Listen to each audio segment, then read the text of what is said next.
It's a devastating condition that made Michael Jackson's skin turn white, and it affects 100 million people around the world. It's called vitiligo, but is there a cure? Let's talk about it.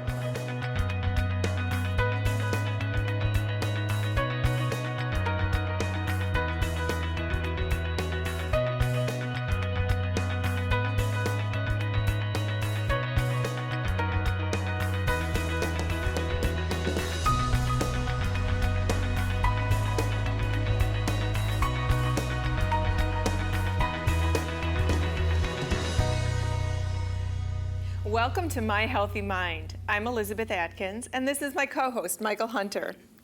Today, we welcome you to join us for the next 30 minutes to talk about issues that are sometimes considered taboo, things that make us feel afraid or ashamed or embarrassed, things that we don't want to talk about. But our mission here on My Healthy Mind is to talk about things that scare us so that we can find solutions and learn how we can get help and heal and feel better. And today's topic, Michael, is especially like that on a global scale. Absolutely. Elizabeth, our guest today is Lee Thomas, who is the international spokesperson for vitiligo, better known as the Michael Jackson disease. And he is going to talk to us candidly from his own experience. And Lee is an Emmy Award-winning photojournalist or TV journalist, and he is an author of the book Turning White.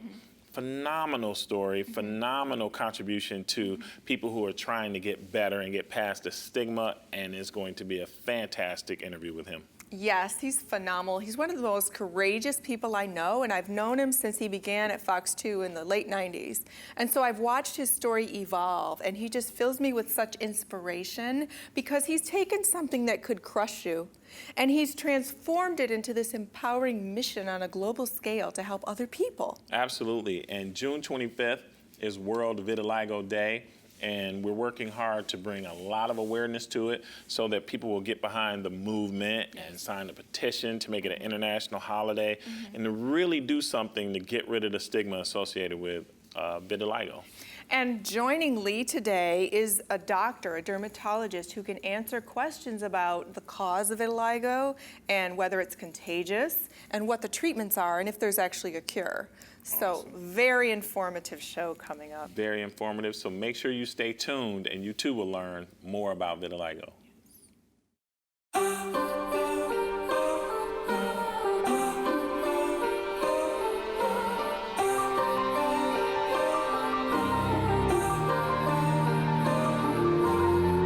One more hour burns, so scared of his return that I can't sleep tonight. In this hospital life. We have 3 beautiful children, and everything you do or say to me, they take pictures with their minds, and I want to put a stop to that. Sometimes I have thoughts of killing you. You know that? Go ahead. You're doing me a favor. Alex was the only one that knew the secrets. Boy, why don't you leave that girl alone for you mess around and get her pregnant? Why do you have so many boyfriends? They all treat me nice. When they ever treated you to anything? Only time they come around here is when they want one thing. No! No! You eat so damn much, why can't you choke on something? You're just a fat, disgusting excuse for a kid, and I ought to smack you! I should have died instead. They were right. No, you have. Life is worth living. I have every type of abuse in there. Yeah. Verbal, physical, sexual, mental. You name it, it's in that room. You see, after years of abuse, you lose yourself. Miss Vivica. Miss Vivica. Cause this time, it's the last time. I know that my eyes have seen too much. This nightmare is not fair, and I've had enough. You break me. Did you say you're sorry? You call this love, but this time your lies are not enough. This time.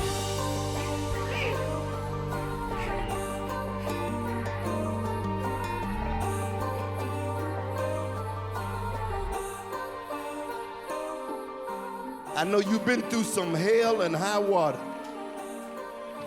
but I see a turnaround right now.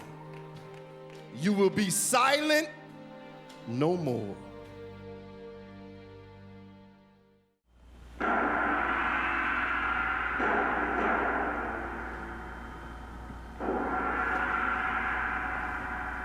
people here actually care about you and your future and what you become after you graduate high school.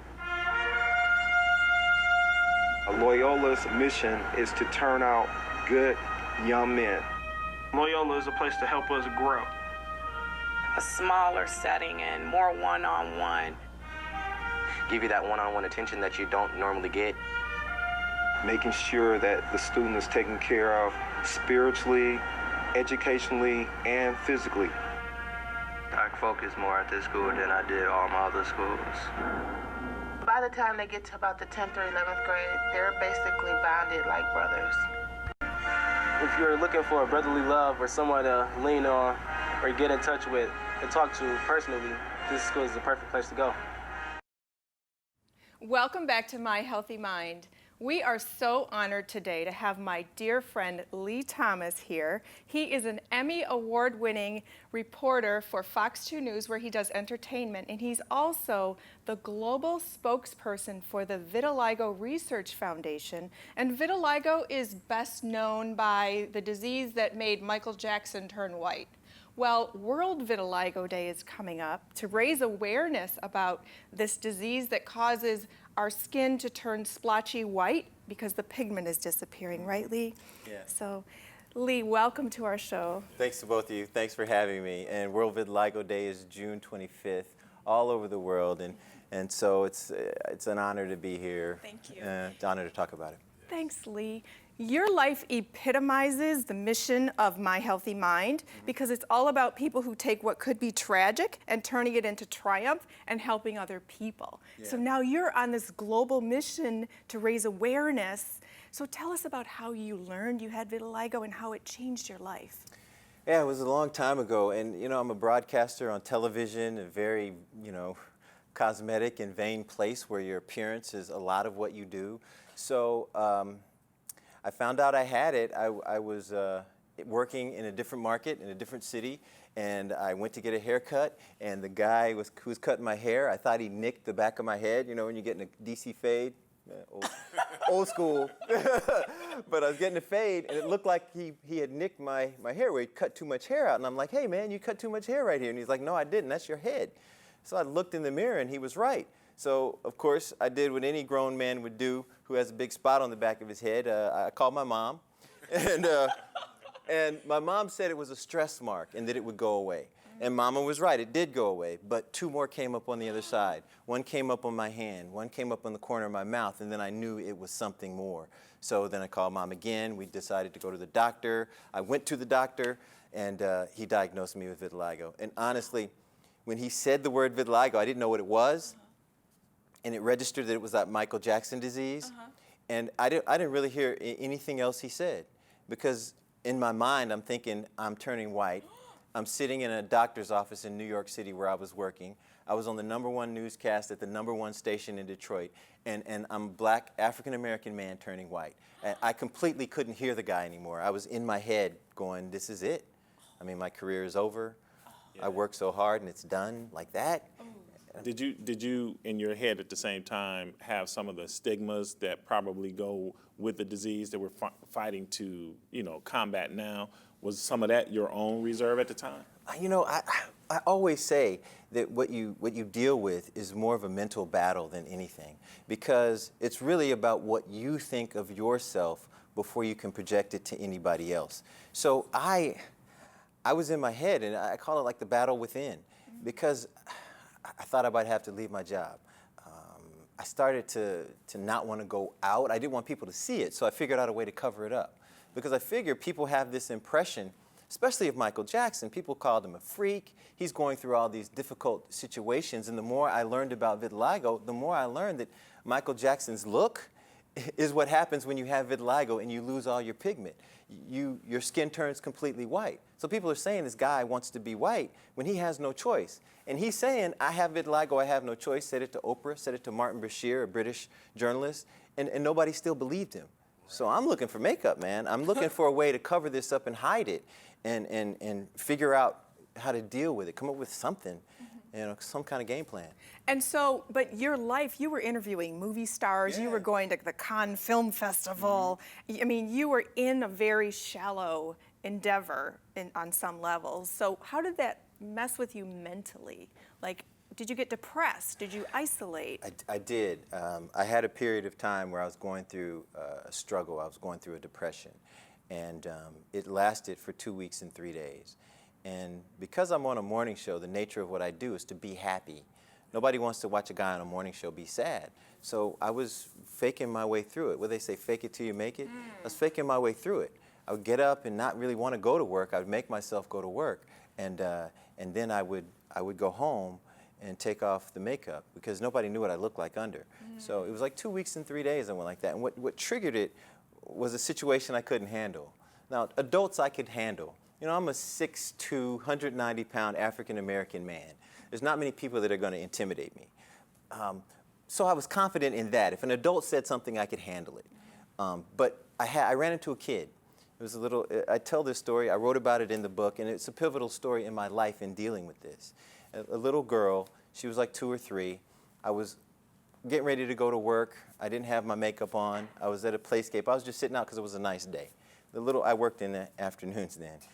The little girl was playing and she ran into my leg. And she looked up and she screamed.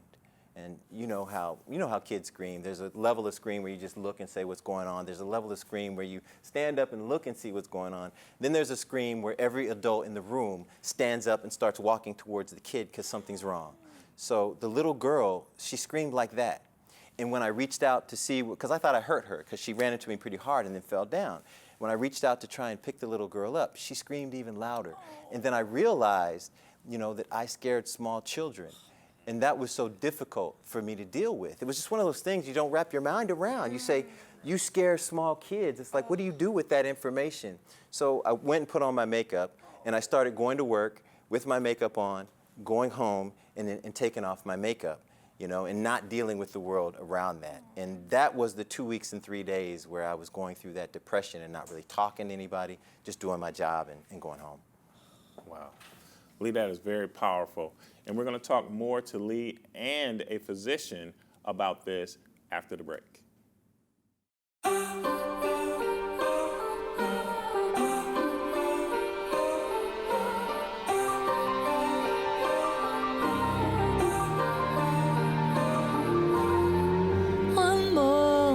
Burns, so scared of his return that I can't sleep tonight in this hospital life. We have 3 beautiful children, and everything you do or say to me, they take pictures with their minds, and I want to put a stop to that. Sometimes I have thoughts of killing you. You know that? Go ahead. You're doing me a favor. Alex was the only one that knew the secrets. Boy, why don't you leave that girl alone for you mess around and get her pregnant? Why do you have so many boyfriends? They all treat me nice. When they ever treated you to anything? Only time they come around here is when they want one thing. No! No! You eat so damn much, why can't you choke on something? You're just a fat, disgusting excuse for a kid, and I ought to smack you! I should have died instead. They were right. No, you have. Life is worth living. I have every type of abuse in there. Yeah. Verbal, physical, sexual, mental. You name it, it's in that room. You see, after years of abuse, you lose yourself. Miss Vivica. Miss Vivica. 'Cause this time, it's the last time. I know that my eyes have seen too much. This nightmare is not fair, and I've had enough. You broke me. Did you say you're sorry? You call this love, but this time your lies have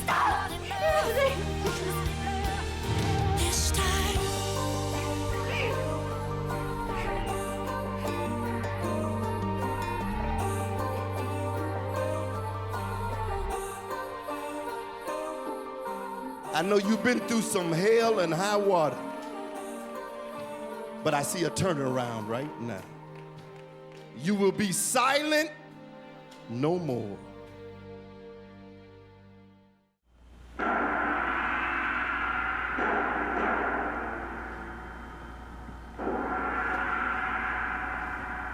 Do people here actually care about you and your future and what you become after you graduate high school? Loyola's mission is to turn out good young men. Loyola is a place to help us grow. A smaller setting and more one-on-one. Give you that one-on-one attention that you don't normally get. Making sure that the student is taken care of spiritually, educationally, and physically. I focus more at this school than I did all my other schools. By the time they get to about the 10th or 11th grade, they're basically bonded like brothers. If you're looking for a brotherly love or someone to lean on or get in touch with and talk to personally, this school is the perfect place to go.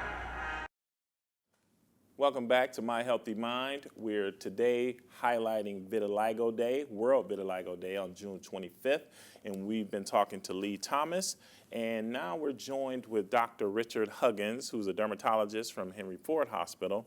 And Doctor, you lead a support group for vitiligo, correct? Yes, actually the support group was started in 2007, I believe, with Lee Thomas and the head of my dermatology department, Dr. Henry Lim. And I've been involved since 2008. And Lee Thomas, myself, and some of the other members who take a big leadership role in the group run it together. Okay. And what are some of the things that you talk about in the support group? Well, you know, the support group was started to help people deal with vitiligo. And I found that when I got so much attention, we got more email than some investigations that we do at our news stations, and we do in-depth investigations. We got more email from those from my talking about showing myself on television without makeup and talking about vitiligo than some of the, and a lot of people were asking for, they were asking for help. They needed understanding, they needed support, compassion and love. And so I didn't realize that you could package that in a support group, and that's really what we've become about. I mean, we come up with a great mission statement and motto, and we facilitate it. And that's the big part of the group is having people talk about their lives and dealing.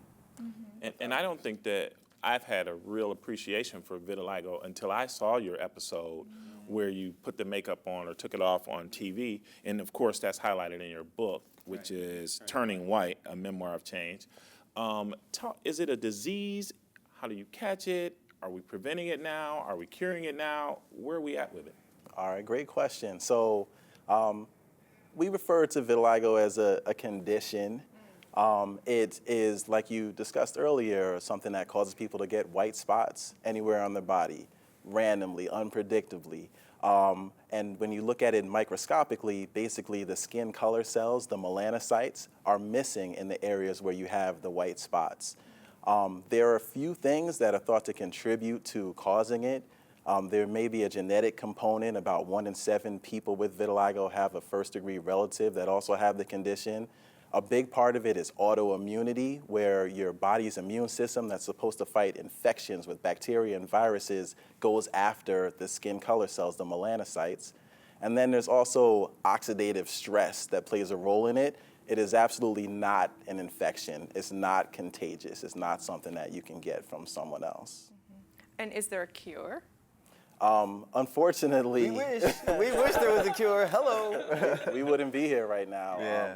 Unfortunately, there isn't a cure. There are tons of treatment, many treatments that are helpful for most people, and they're developing more and more treatments every day, but as of yet, there is not a cure. And most people can find some kind of satisfaction in treatment, but there are a few, like myself, that just don't. And when you say treatment, though, you're saying skin color is coming back, or you're just getting to a point where, hey, I'm coping with it more? No, skin color comes back. Yeah, skin color comes back is the main goal, but then also when someone has most of their body that has already lost its color, then we do what's called depigmentation and try to get rid of the color that's left. And we think that that's most likely what happened with Michael Jackson, you know. Right. He wanted his skin color all one tone. He had these white spots, so he may have gotten rid of what was left to make things even. But I think also the support group is a big part of one of the quote-unquote treatments for vitiligo, because when the treatments work, they take some time. We're not able to help everyone get treated, but we need people to be able to cope on a daily basis with this condition. And that stress that he talked about is a contributor, because when you stress, it seems like it would get worse, especially in my case. So being on TV is stressful. Well, you guys know that. Hello, hello. And so I was dealing with this stress every day, and I had to figure out a way to deal with it in my head and fight through whatever war within I was having to make sure I was not only happy but healthy, so that it would not get worse, But talk about mental health. I mean, as an African-American person, identity is color. Yeah. And if you're losing your color, are you losing your identity? I had to ask myself that because, strong black man, color is part of your strength. And when you really go deep inside, strength is your strength. Color is just your color. So for me, I had to clearly define who I was beyond what people saw, so that no matter when I walk in a room, I am me. And people will see that my face looks different or my hands look different. I've had people interview famous people, not famous people, and not even look me in the eye. They look at the corner of my mouth, they look at my ear, they look at my hands. But it's not going to change what I'm going to do, because there's something that I had to go through. As a reporter, you line things up to make sense. You do your research. People are fearful when they see it at first because they don't know what it is. It's simply ignorance. That's with anything. I didn't know what it was at first, so I was ignorant. It's just fearful. And so once you get past that fear from understanding what it really is, then everything changes, So the fear, you get angry, because why is this happening to me? But anger serves no purpose. Why is it happening to you? Why not you? Why not you?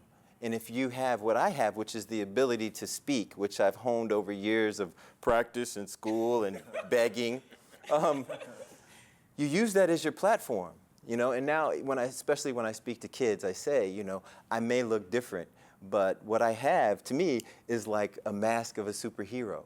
I have the gloves and mask of a superhero, and my power is speech. Hello, hello. And if people will get more awareness brings money, money brings research, research brings change. And like Henry Ford and Dr. Lim, the head of the dermatology department, and Dr. Huggins and all of them, they're on the cutting edge of research in this area. I searched for the best, and the best doctors in this part of the country was them.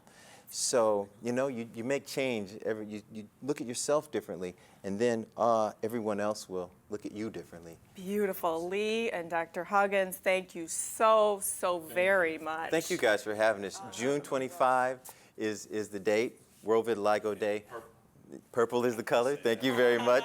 Thank you very much. And Vitiligo Strong support group is what we do. Beautiful. Vitiligo Strong. So we'll have more information on our website about how you can get in touch and learn more about World Vitiligo Day and sign a petition to show your support. And coming up after this break, we'll show you how to get that information. So stay tuned.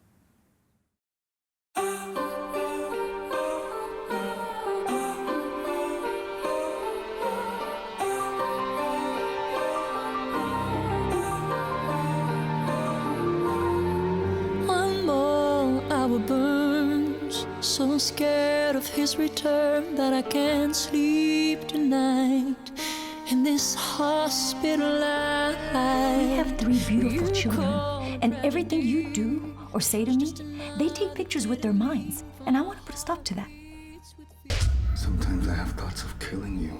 You know that? Go ahead.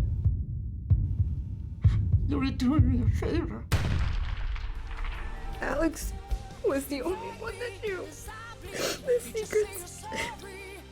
Boy, why don't you leave that girl alone for you mess around and get her pregnant? Why do you have so many boyfriends? They all treat me nice. When they ever treated you to anything? Only time they come around here is when they want one thing. No! You eat so damn much, why can't you choke on something? You're just a fat, disgusting excuse for a kid, and I ought to smack you! I should have died instead. They were right. No, you have. Life is worth living. I have every type of abuse in there. Yeah. Verbal, physical, sexual, mental. You name it, it's in that room. You see, after years of abuse, you lose yourself. Miss Vivica, Miss Vivica. me here. 'Cause this time is the last time. I know that my eyes have seen too much. This nightmare is not fair, and I've had enough. You break me. Did you say you're sorry? You call this love, but this time your lies are not enough. This time.